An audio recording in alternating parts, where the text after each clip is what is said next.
Hi everyone, my name is Sam and this is a video tutorial for the Polar Bear Candy Air Clay dish. If you have registered for the program, all of your bags have your name on it and the rate free picked up. If you have not registered, there are some bags available. While supplies last, just come to the library, see if we have any left, and you will be making something like this. So this is my Polar Bear Air Clay candy dish. In this video, I will show you what you need at home to make the dish, what you'll get in your kits, as well as step by step how to go about making this candy dish. In your kits, you will have a rolling pin, a polar bear cutout, a 7-inch paper plate, a snowflake stencil, hand wipes, and Model Magic air clay that's red, as well as 10 ounces of white air clay. So a good idea would be to create a mess area. Here I just took some cardboard, some plastic wrap, and painter's tape to hold it all down. The reason why I did this is because the white air clay is a little bit messy. It does leave a residue. So for me, making a little mess area is easy to clean up. All I have to do is just take the cardboard and throw it out after I'm done.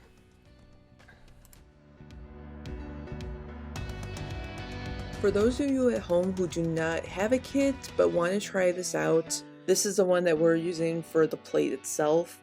If you do want to pick up the red clay, I use red Model Magic, and this is a little bit different. Besides the clay, some other items needed from home would be a 7-inch paper plate, a rolling pin, a straight edge tool like a ruler or a pencil.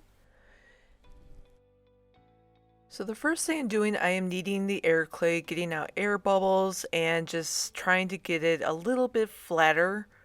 But you don't want to make it too flat, you are going to start rolling it out.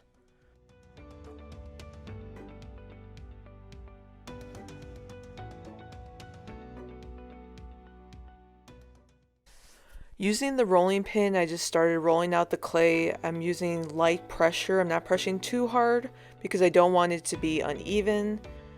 And you just want to make sure you roll out to 1/4 of an inch thick and try to get it as even as possible.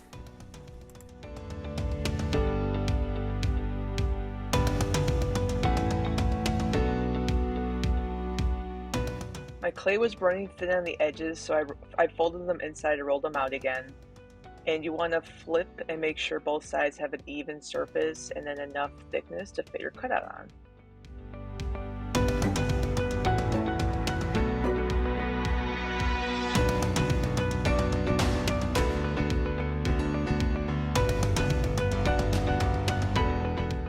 Once you know that your clay is 1/4 of an inch thick, as well as the cutout fits, you want to use a tool to cut out your clay.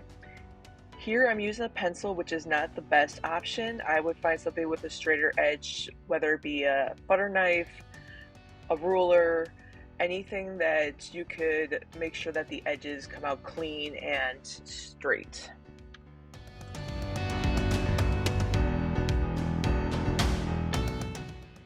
If you want to adjust the sizing, you can do that as long as you have enough clay, and you can always go a little bit bigger off to the sides for your polar dish.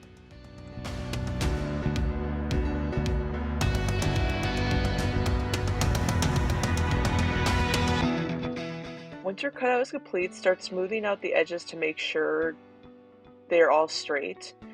If you can either add the additional pieces to the back, or you can use them to make a second plate if you have enough.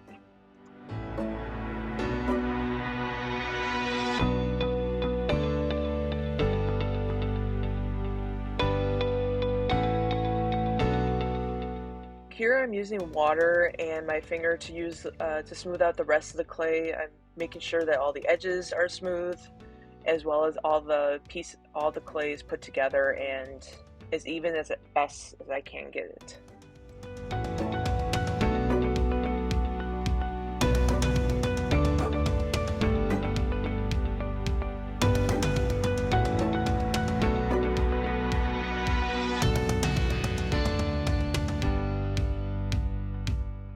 Once you're done smoothing out the polar bear dish, it's time to add the stencil. You can take the stencil and place it in different parts of the polar bear and just lightly use the rolling pin to roll it on.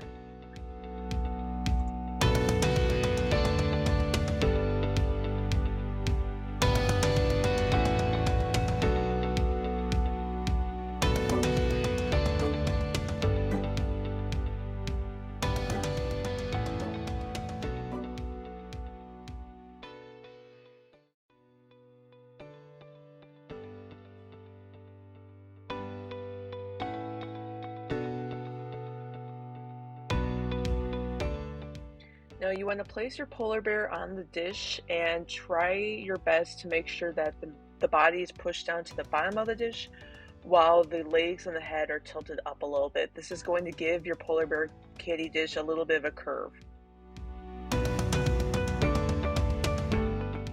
Now it's time to add some decoration. Grab a pencil or anything you want to write with on the clay, and you're going to make like back a C or U shape to represent the paw arms. Don't want to go all the way around, you just want to get enough to show the curvature of the arms. Okay. If you want to smooth it out with water, you can, and then you want to add 3 lines to represent the toes, and that's going to be your polar bear arm decorations.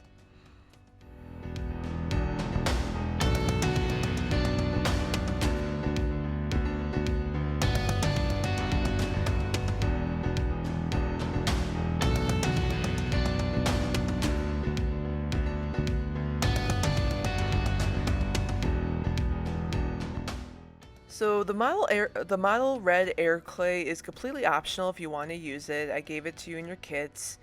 I used it in this example as a scarf, but I was also thinking of a fun idea for Valentine's Day if you want to add little hearts decoration on his chest, or even if you want to add like other decorations, a hat, some mittens, anything that would anything you can have fun with the air clay. Otherwise, if you don't have to use it, if you don't want to, and you can paint out decorations, it's entirely up to you. But here I used it for a scarf. I just flattened out the piece and molded into a scarf structure. I used a little water here, but the water didn't seem to really make a difference in terms of smoothing out the clay. And it did stick really well to the white air clay. The edges, it did come up a little bit, but that was fine by me, and I just used the other piece to make it like a scarf end. So that's something you can do, or you can do whatever you want with the model red air clay. Now that you're all done decorating, now it's time to sit it out to dry. It's going to take about 1 to 3 days, and I will show you how it's going to look. It's going to look very white when it's all dried, so you can see now it's gray, but it's going to be white. This is my first dish I made. I was experimenting with, and I made it really thin so you could see how the edges kind of cracked a little bit. So that's something to consider too. That's why we're rolling it out to a 1/4 inch thick to make sure nothing cracks on the edge. Alright everyone, this has been 12 hours later, and this is how it looks now. So it's still kind of wet. The good news is it is very it is like hardened to the point where it has a form. So if you wanted to take the plate, put it up, you could see it is standing on its own. It's hard to tell from this angle, but I have it down here, and it has like little lifts up where the plate was. So this is exactly what you want your plate to be like when it's all done and dry. So right now I grabbed a Sharpie. I'm going to use a Sharpie to make the eyes.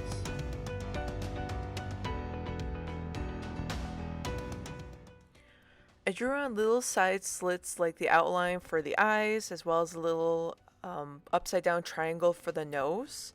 I wanted to also give him some other characteristics like ear corners, and what I did for that is like a 7 on one side, on the left side, and then a reverse 7 on the right.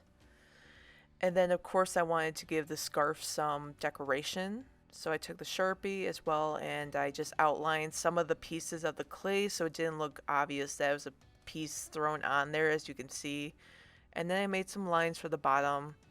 And then I make some cross hash marks for the scarf so it looked knitted, and then outlined some other pieces of the red model magic.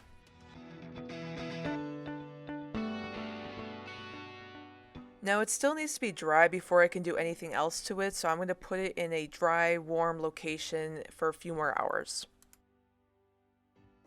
So this is 2 days later. My Airclay candy dish still isn't completely dry, but you can see now how the complexion has turned from a gray to a white over the process. The back is still a little wet, and then some of the middle, so you can kind of see its blotchiness. But when it dries, it's going to look a lot brighter white like the other dish. So I just wanted to show you the comparison of the two. But once it's dried, you can add more paints. You can explore watercolors. And I just want to show you some of the stencil outlines. But I hope you enjoyed this, and thank you for watching.